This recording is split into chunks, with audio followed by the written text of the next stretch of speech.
I'm right. You know, he's the old empire. He's the emperor of the empire, but he smells better. He's minty fresh, or whatever, and that's what we get. That's what we get. So if change isn't going to come from the top, where does it have to come from? It has to come from the bottom. And you know what that's called? That's called a revolution. And we can't constantly give our legitimacy to this system. I heard some of the ABC News person that was here talk about douches. And coming and saying, how can you question this government? You know, it's like a religion. You know, it's like a religion that we have to worship the government. And the problem I have with that is that if you realize that it's a systemic problem, then you're basically on your own. You know, people who were against Bush, and you know, Bush is a liar, Bush is a murderer, Bush is a terrorist, whatever. They marched. We marched in the hundreds of thousands. We were active. People who were against Bush, when Obama becomes president, the things still happen, but they're not that bad anymore. You know, that they try to make excuses for Obama. You know, well, we have to stay in Afghanistan to protect the women. Give it time. You know, the U.S. military executed children in Afghanistan. They went into their house. They pulled them out. They handcuffed them, and then they executed them. Please, don't protect me. And so we have to realize that many people here probably aren't like me. They're probably not on the left. But I'm really on the left. If Hillary Clinton is left, then I'm not even on the scale. Or if Obama's on the left, I'm not on the scale either. You know, many of you, I think, probably would consider yourselves as paleo-conservatives, like real, true conservatives who are against foreign wars of aggression, who are against emptying the treasury to fight these foreign wars of aggression. But we have to build bridges because we have so much more in common than we do that separate us. And so,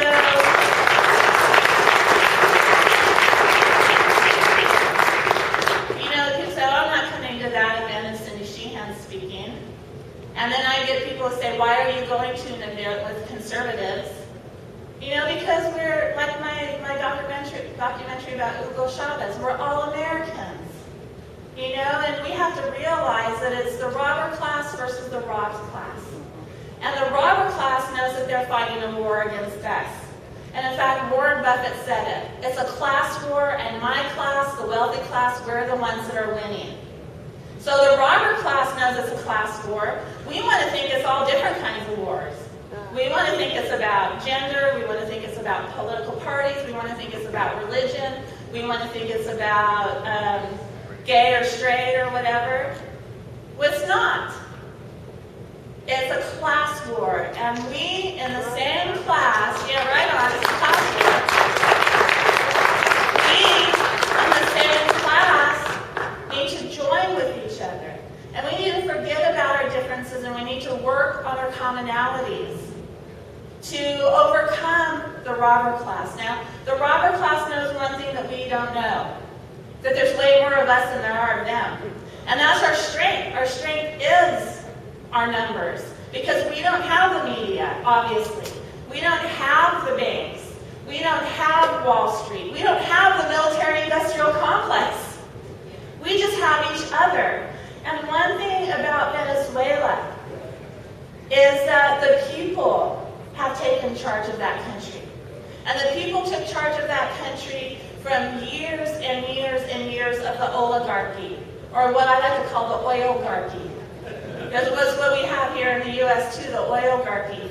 The people in Venezuela, you go up to someone in a barrio, they know way more about Rockefeller and the Council on Foreign Relations than the average American does, because they live it. It's their daily life. And so we need what President Chavez said, one of the pillars of power is people power. In Venezuela, they're lucky because they share power with the government, and we don't. We don't have anything to do with the federal government. We know that the lobbyists and the corporations are the ones who our federal government actually governs for, and they write their laws for, and they work for. So I'm going to tell you something that I'm doing, and I hope that all of you can join us. I have books. I'm making a movie. I have ways that people can support me, but I didn't lug them here because I was in South America. But what we're doing is we're going to set up a peace camp on the lawn of the Washington Monument.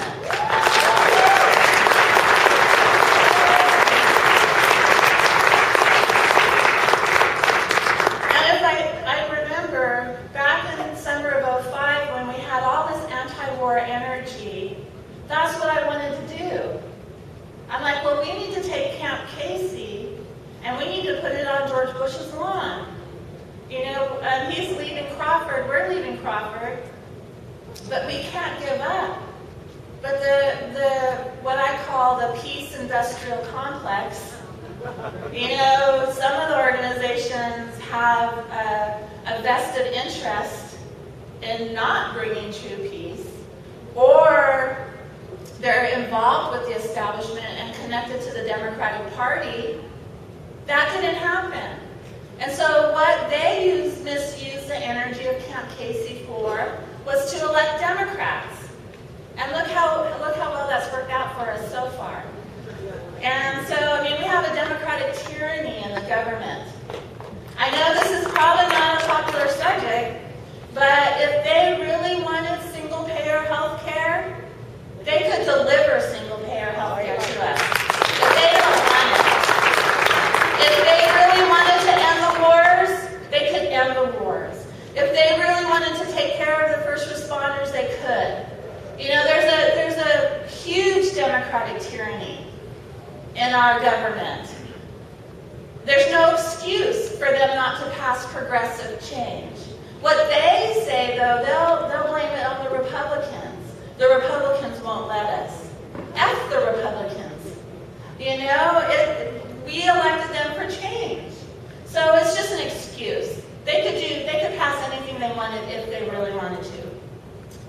So we're going to set up this camp on the lawn of the Washington Monument, which happens to be right across the street from the White House. We're calling it Camp Out Now. And we're actually setting it up on the 15th. What's today? Oh, shit. We're setting it up in 9 days. And it's going to be not temporary. It's not going to be for a day. It's not going to be for a week. It's not going to be for a month. You know, I think that part of the peace industrial complex, their problem is that they like to march around in circles on a Saturday when there's nobody in D.C. You know, all the robber class politicians leave D.C., especially if they know there's going to be a big march. They're not going to hang around. And you know what else is a problem with those big marches?